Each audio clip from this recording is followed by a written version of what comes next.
and welcome to the final leg of the 3D event. During the last 2 days, we have had a number of very interesting and stimulating brainstormings on engaging the future, really dwelling on how to further close the gender gap between women and men on issues like education, employment, entrepreneurship, and health.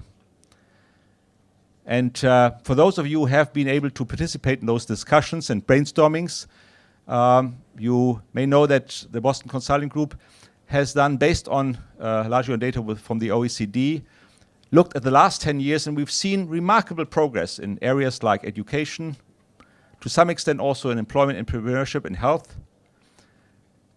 And I think the progress that we've seen over the last 10 years should give us really confidence. We need to engage on the next 10 years and further close the gap. And I hope many of you have been able to participate in those brainstormings to really find new solutions. And so what we would like to do this morning is to get a summary and also get our cooperation partners to talk about individual aspects of the closing the gender gap and what they're doing to make this work. So I would like to start with asking Agnes to just summarize first, the major proceedings, but also make sure that we take this to the next level over the coming years. Thank you, Hans-Paul. So let me tell you what we did during the 5 sessions before we come to the results of the sessions. First, as you can see on the slide, we started with some quiz to warm up in the different sessions. The quiz and the answers to the quiz will be on the websites of the Women's Forum and of BCG. Then we share some key data, and as Hans-Paul was saying, we published a report for the 10 years of the Women's Forum. We published with the Women's Forum with the help of OECD and the OECD data. Most of the data that we use during the workshop are coming from this report that you can find on the table in the entrance. Then we used testimonies because we wanted to do some brainstorming about the key topics. And it's very important when you do brainstorming to really see the problem, to see the question, and to see what are the situation of the women that want to have a better life and that we wanted to help through the brainstorm. So we had some testimony, and we'll show you one of them after. Then we had a brainstorming, thanks to our colleague Luc de Brabander, who is here with us. And as a result of the brainstorming, people participating wrote letters to very senior people on the planet to give ideas, new ideas, for solving the problems that we were discussing about gender gap. So we have these 200 letters. We are going to analyze them and see and share the results so that it can be the beginning of something else, and we do not reinvent things each time we discuss these topics. So this is what we did. Let's look at the testimony a few seconds. Hi, my name is Claire. I'm 37 years old. I've been living alone with my 3 kids for 5 years since I got separated from my husband. I live in the far eastern suburb of a medium-sized city in Texas.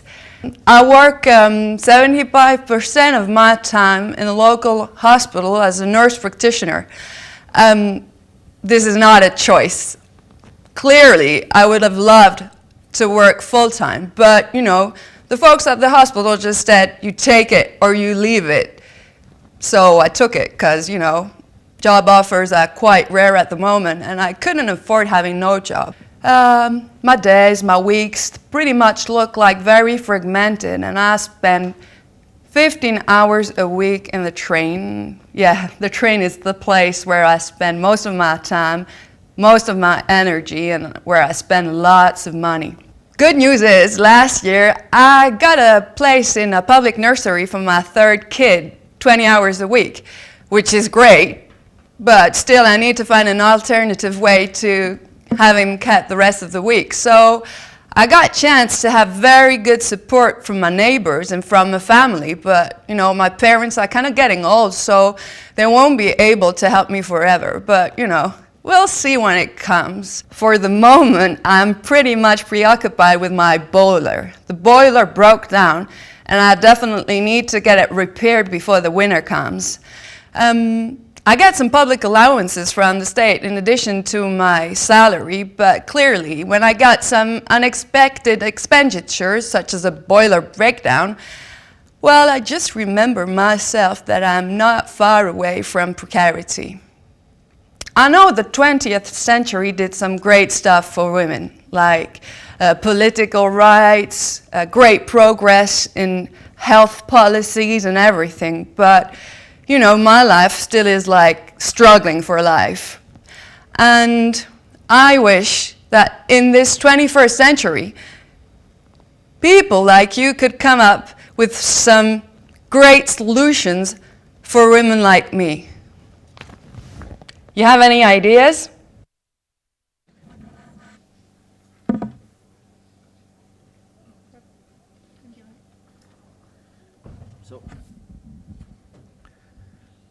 So, you know, these were the teasers, and Luc then managed some great brainstormings, trying to help her and helping others with their specific problems.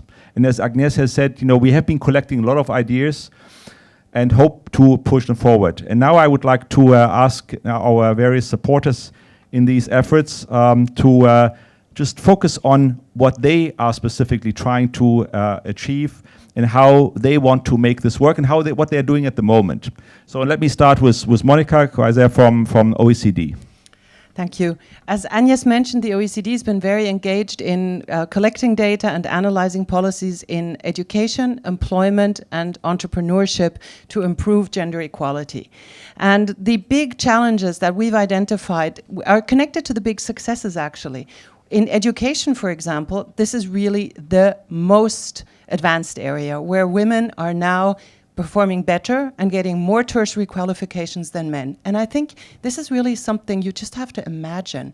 We do the PISA study. At age 15, on average in OECD countries, girls have a full year equivalent reading advantage over boys, a full year. And boys are still a bit better in math, but not a lot. So also, we're seeing that women are graduating much more from universities. Some countries are probably in the next couple of years going to have 70% of graduates female. Now, what does that mean for the world? What does that mean for society? Not only for work, but also for choosing your mates. What is that? This is going to be a revolution. So I think this is one of the big things that we see coming. Another big thing that we don't see coming, unfortunately, is what this lady was just talking about. We still have far too many problems in the employment area for women, and it's unfortunately the focus is still on women. It should not be on women. The focus should be on men and women. And we see some innovative countries in the OECD now focusing on partnership. That's the word, partnership, sharing work, and in a sense, we want to see more men working part-time. Part-time work should be a gender equal problem, and it should be a gender equal problem for employers. And only when we have men choosing the same type of arrangements, then it won't matter whether you employ a man or a woman anymore. And at the forum, we saw Icelandic women and a discussant from Finland, and they were talking about how men were taking parental leave. And that is our big issue for the future. And here in this country, it was just legislated that men will have a non-transferable part of the parental leave, and that's a very good start. Finally, let me just say a few words about the international scene. What's happening there? The OECD is very involved in the G20 process. And the good news is that women's employment, female labor force participation in G20 countries has reached the highest level of attention now. The labor ministers of all the G20 countries put in their final communique at their meeting in Australia that they really wanted to improve with a quantitative objective the female labor force participation in G20 countries. And we're very, very much hoping, it's not a done deal yet, but we're very much hoping that in the Brisbane Summit in mid-November, the leaders, the heads of state of the G20 countries will mention the importance of female labor force participation for strong, sustainable, and balanced growth. And if we get that done, I think we have a commitment that is really at the highest levels, and for countries as diverse as Brazil, France, the US, and Saudi Arabia. So it's a big goal, and we're not there yet, but I think it's a very good sign. So let me end with that, and pass the word back. And Gabrielle, so what is Publicis doing on that front? A lot. Let me start with a short introduction, because we've all seen very impressive figures. And what struck me, to be honest, is the fact that 60% of graduates in Europe are female. I think it's a reason to be very optimistic, and I personally believe that the gender gap in digital and technology will reduce, maybe not be fully resolved, but will reduce in the years to come. We've listened to a testimony, very touching one, I think. And yesterday, during the brainstorm session, we had another one from Elodie. Elodie was studying computer science, which is great. Probably she will easily find a job, and probably a very interesting job. But she was feeling lonely, she was feeling different, she was not that happy, because she was in a boyish environment. We all know new technologies are changing our lives. And what is strange is that women are important users of web, social media, new apps, both in their private and professional lives. They're even more active than men in some countries. But they stay on one side of the screen, like, you know, driving the car without opening the cover to see how the engine works. For Publicis, situation is simple. On the one hand, we have 55% of women in our workforce. On the other hand, digital is a key pillar of our strategy. We have already more than 40% of our revenues coming from digital, and this share is growing because our clients are constantly looking for innovative solutions in the digital area. So we simply cannot grow in digital without having women fully engaged. For the purpose of this session, we have reviewed the figures of gender balance in our digital agencies. And globally, the percentage of women is not different in digital agencies than what it is in the group. But what is worrying, and I'm sharing this with you today, is that they're less active in pure digital and tech activities, and that the higher you go in the hierarchy, the fewer women you find. So we are fully mobilized to improve this situation. Because we are very decentralized, and because we value entrepreneurship spirit, a lot of our initiatives are built bottom-up and created at the agencies or network level. But I will give you some examples. Zenith Optimedia has put in place a global live ROI academy in partnership with Google and Facebook to educate the agency's planning resources on search and content marketing. Each year, new modules are being launched, and what is interesting to know is that the people that are targeting are teams where 60% are women.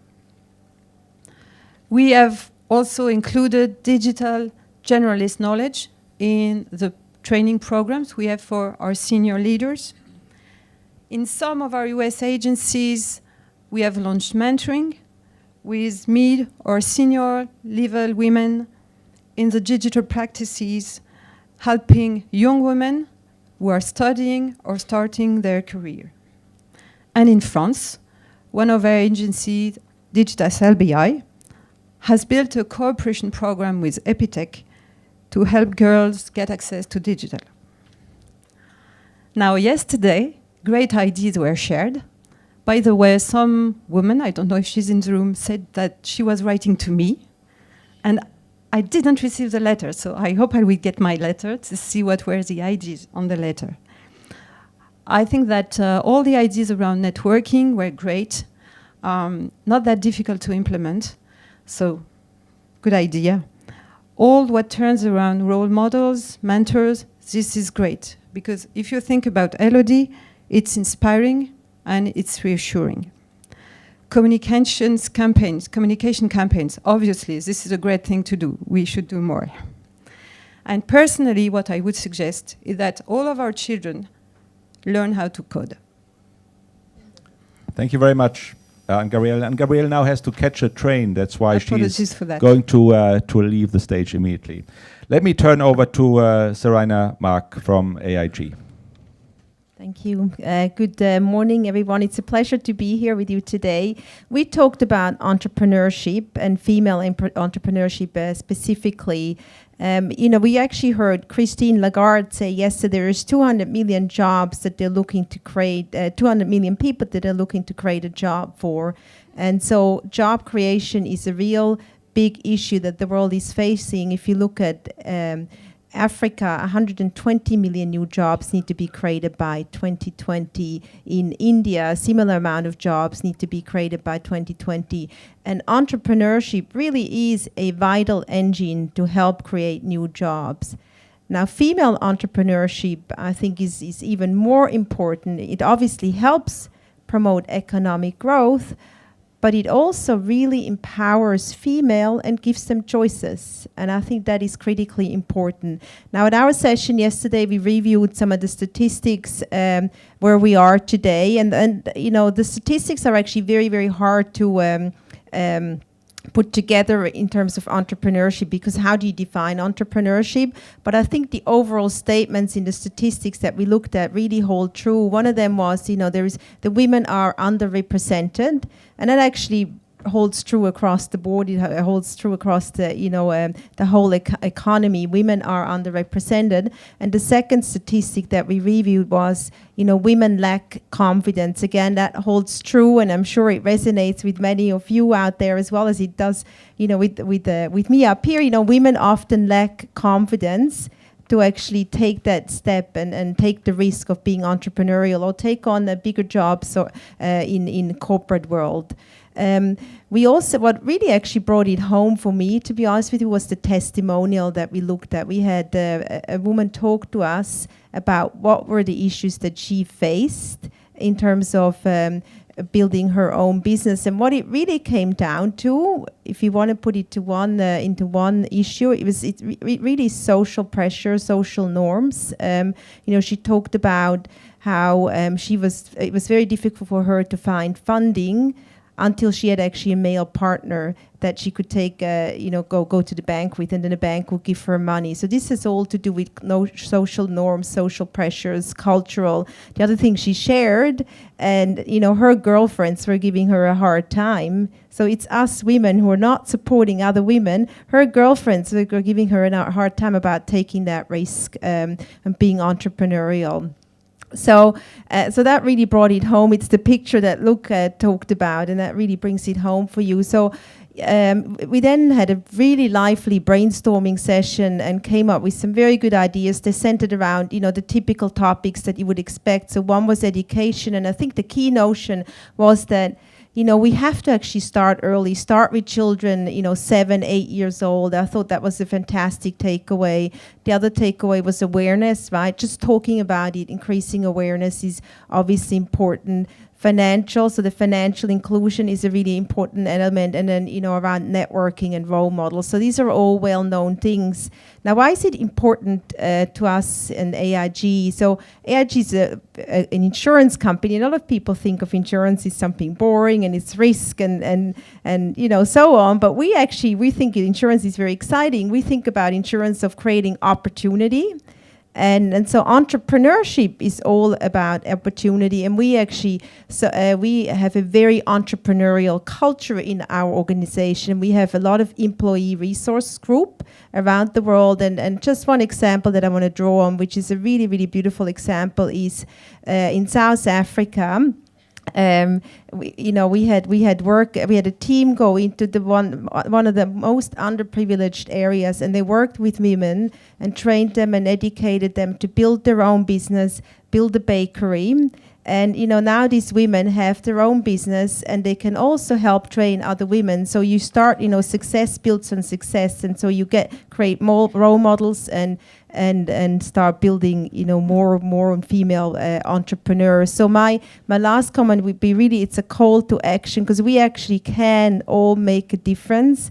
Where it doesn't matter where we are, by really helping to fight these social norms, help encourage women, support the women so that they can go out and build their own business.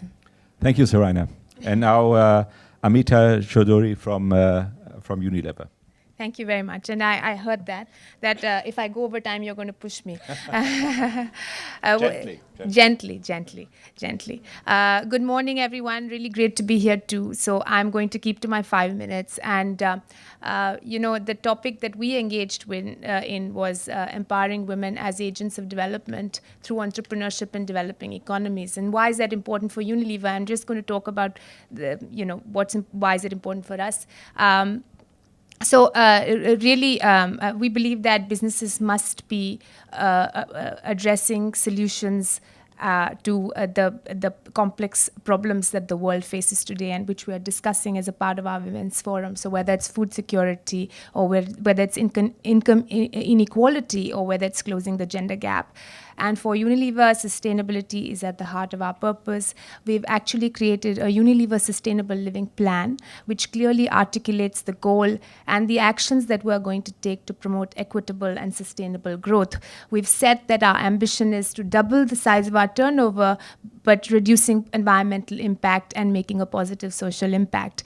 And how do we do that exactly? We take a value chain approach. So we actually source from a number of smallholder farmers, and women are well represented there. Women are well represented as a part of our workforce. We've got micro entrepreneurs or retailers who sort of sell and distribute our brands and our products. And of course, over 70% of our consumers are women. So, so it's very much sort of woven into the ethos of the company. But as you were saying, that it makes tremendous amount of economic sense, and we've heard that in the last 2 days.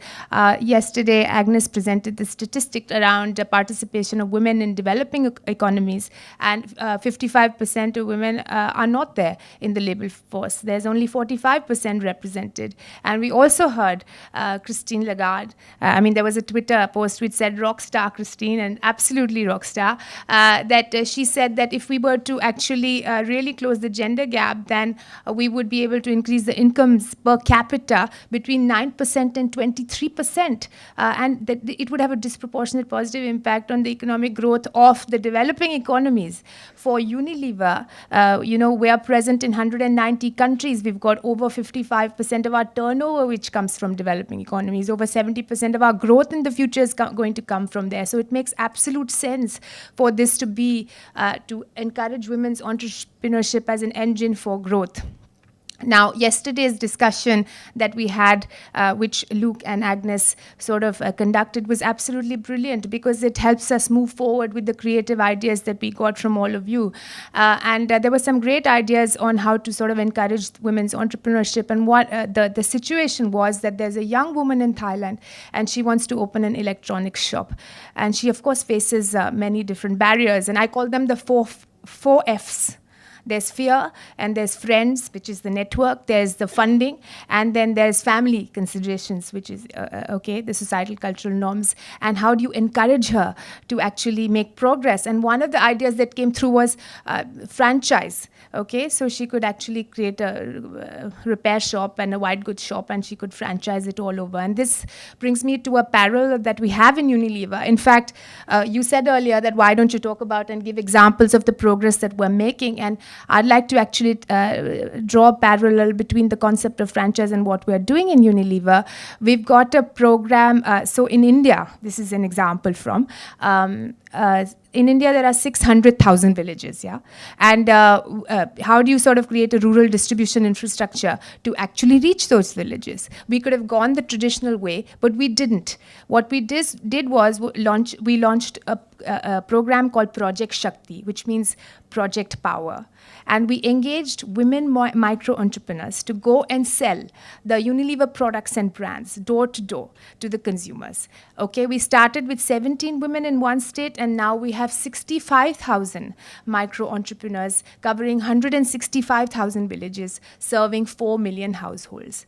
And we are expanding this program in Vietnam, in Bangladesh, in Latin America, in Africa. We've also, you talked about progress, you said, last bit on progress. You said, please give examples of progress. So, You have given us your example. yeah, just quick one more example, which is that we've clearly articulated, which we didn't do before. We continue to do the work, but we've articulated that now, expanding opportunities for women as a key priority for us as we go forward. We've said that we are going to, by 2020, empower 5 million women across our operations through training and upskilling, promoting safety, building a gender-balanced organization, and encouraging entrepreneurship in retail and for distribution of our brands and products. Thank you very much, Amita. And especially, I think, the efforts on the micro-entrepreneurship, I think, are enormously important to really engage a lot more women. Let me turn over to Anne Vermeersch from GSK. Good morning, everybody. I would like to talk about a different topic, women and healthcare. You might even wonder, is there a gender gap in healthcare, right? Because I think everybody knows that in general, on average, women grow older than men, so would there even be a gender gap? And when we started to prepare for this session, we needed to do quite some analysis to come with some interesting topics, but it became really more and more interesting. So I'll start from the surface. Women in general get older than men, so you would say no gender gap or even the reverse. And then we started looking into the evolutions of the last 10 years, and also good news. If you look at vaccination rates, our children, boys and girls, it's the same. So I would say certainly a good evolution over the last years. Then we stepped again a little bit deeper, and we looked into women-specific healthcare topics. So you can speak about pregnancy, you can speak about menopause, all of those typical women topics. And actually, I think there again, we made very good progress. I'll just share one example. If you think about HIV in developing countries, the bad news is it's more women are affected with HIV than men, 58%. But then the fact that we can diagnose it and the fact that women often get pregnant at some point makes that they're actually better treated for HIV. Because we all know if we treat the woman well, we can then actually stop the cycle and it does not get transmitted to their baby. So there very good progress has been made. Only in 60% of the cases, the disease gets transferred to the babies, and many women are treated well. Actually, women are better treated than men for HIV. So again, we could say at that level, good progress made. Is there more to be done? And then it gets interesting. In our session that we had here, we looked at a testimony of Kathy, a woman, 38 years old in UK, and she actually got very close to a heart attack. Now, cardiovascular disease, I don't think that we associate that with women, although apparently it's more the case for women than men. And in reality, we do not really know what the difference is. So one example that was in the quiz, if you were early here, you could see that if you diagnose risk for cardiovascular disease, it's typically been doing much more on men than on women. And for men, it's much more easily to be diagnosed. For women, actually, it's more difficult to see it in the diagnosis. And so actually, more women than men die from cardiovascular disease. So that's really where it got interesting in our brainstorming to say, but what's really needed? It's really looking at the more general disease where we don't think there is a gender difference. Actually, there can be, and it's the case as well for typical man disease as woman disease. We had the other example of breast cancer, which actually also can happen to men. And so it became very interesting in the brainstorming, the type of ideas, of course, that came up. One, I think, was very obvious. We should really work with the pharmaceutical industry and see, can we do more research to really identify where those gender differences are for men and women in between in this general disease? Can we improve the diagnostic? Can we improve the treatment? I think that's obvious, and we will have to work on that. But also, it's about creating awareness. So what can we do with physicians? Could we, for instance, make sure that physician students early on, we make them aware of the difference between gender for those general diseases? And then the last bit where we had a lot of discussion and one idea really, I think, really interesting is how can we create awareness among the public, among the women? And one idea was even to make it more explicit. Why are we not using, for instance, working with the cosmetics industry, which is typically women, and they're confronting it with maybe diseases like cardiovascular, which we think are more male. So could there be some campaign around awareness of showing those, I would say, confrontations, things that we do not expect, but which are really the case and where we need to dive in deeper. So I would say in conclusion, is there a gender gap in healthcare? Well, it seemed not to be, but if we dive deeper, certainly, if we want to progress on healthcare in the next 10 years, we'll have to do that research at a much more deeper level and also attack the general disease and see how we can treat and diagnose men and women different to really make the next step. And I would say as a closing comment, why is it so important that women are healthier and not only get older, but also be healthier when they're older?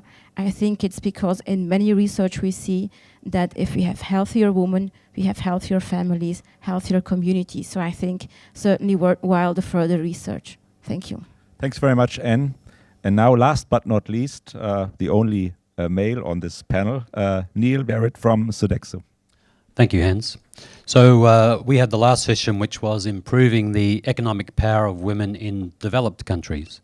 And quite often people are looking at developing countries, but our specific task was to look at what's occurring in developed countries. And we had a really interesting session, a great session. I just mentioned some key facts, and I'm sure you're all aware of these, but just to put it into context, in Europe, when a man is paid 100 euros, a woman is paid on average 82 euros. I just find that personally a real issue in the 21st century. I have two identical twin granddaughters at the age of 4 moving into 5. I want them in 20 years' time, if and when they decide to join the workforce, that they're recognised for their talent, for their knowledge, for their expertise, not for any other reason. The second point I think that's worthy of note on this economic power of women is the issue around, in the UK, for example, a share of single-parent households are at risk of poverty. 42% of single-parent households are at risk of falling into poverty. So they're two issues that remind us of the context of this issue of economic power of women. And there were some great interactions, there were some great ideas facilitated in the brainstorming. I think one of them that is worth considering and developing is the notion of large companies developing home services for their employees, things like plumbers and babysitters, etc., at a reduced cost for their employees to really help them juggle the issue of work-life balance. And I think I can actually talk to what Sodexo is doing. Sodexo has a twofold mission: to improve the quality of life for all whom we serve, and to contribute to the social, economic and environmental conditions of all the communities where we operate. And some years ago we diversified into what we call a business called Personal and Home Services, and it's really the notion about how we can provide a range of different services, be it childcare services, be it ageing in home services, but to really provide those services to individuals at home. So that's I guess, a forward look at what's occurring and what the opportunities might be to support employees.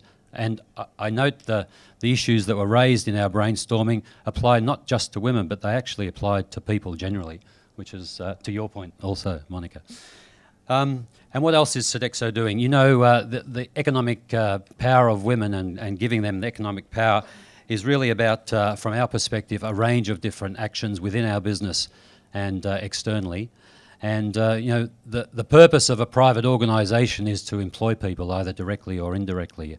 And last year we started to work on what we call the Supply Chain Inclusion Program, which is a program to really help empower our supply chain and suppliers within our supply chain, small to medium enterprises and micro and social enterprises, to give them a glide path to become suppliers of Sodexo and supply partners of Sodexo.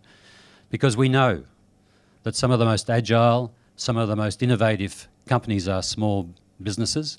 They're the backbone of many economies. So we've engaged in this program, which we've been developing over the past 12 months. Last month at the Clinton Global Initiative, we publicly launched this program, and we are committed within that initiative to, by 2017, spend $1 billion on purchases and goods from small to medium enterprises in 40 countries. So this is our commitment to help, with a particular focus on women-owned businesses, to really help to economically empower women in both developed and developing countries. Thanks very much, Neil. Building on what we have heard, let me leave you at the end with three major signals. The first one is we have made in education, employment, entrepreneurship and health, we have made really good progress. Not everybody, but in overall we have made good progress over the last 10 years. And that should give us the confidence that we can do really make further progress on closing the gender gap over the next 10 years. Secondly, I think it's also what has been mentioned beforehand, if we really help women with education, with employment, with entrepreneurship, with health, we have a multiplier impact, because women are the ones who not only raise girls, but also boys, of course, and therefore, of course, also really help their development, and therefore will also have a much, much bigger impact just beyond their own lives, you know, the life and carrying and affecting the lives of their families, but also the communities around them. So there's a big multiplier impact, which really will serve us all very well. And thirdly, now we've heard from our various partners here what they are doing, what they want to do, and Neil has just given a very strong signal, you know, the spending of 1 billion. I think every one of us can, in a small way, or in some bigger ways, really make a contribution, whether you are in a large company, a small company, whether you are in a foundation, an NGO, or just in the community or in your family you're working. I think it is so important not to point fingers at others and say, because the others have to do something, the governments have to do something. I think we all can make a small contribution. If everyone affects at least one person, or 10 or 100 or maybe even thousands or tens of thousands, I think there is enormous progress that can be made, and everyone can contribute to that. And I think it's also important, and Agnes said this at the very beginning, that we really are building on those ideas and push forward, rather than, you know, bemoaning the lack of progress that supposedly has been made and come up with all the same ideas again. Let's build on what, you know, we have generated together as ideas, you know, and make progress. And I think, you know, when we meet, you know, next year and the years ahead, we'll find that again we have closed the gender gap one more bit. Thank you very much.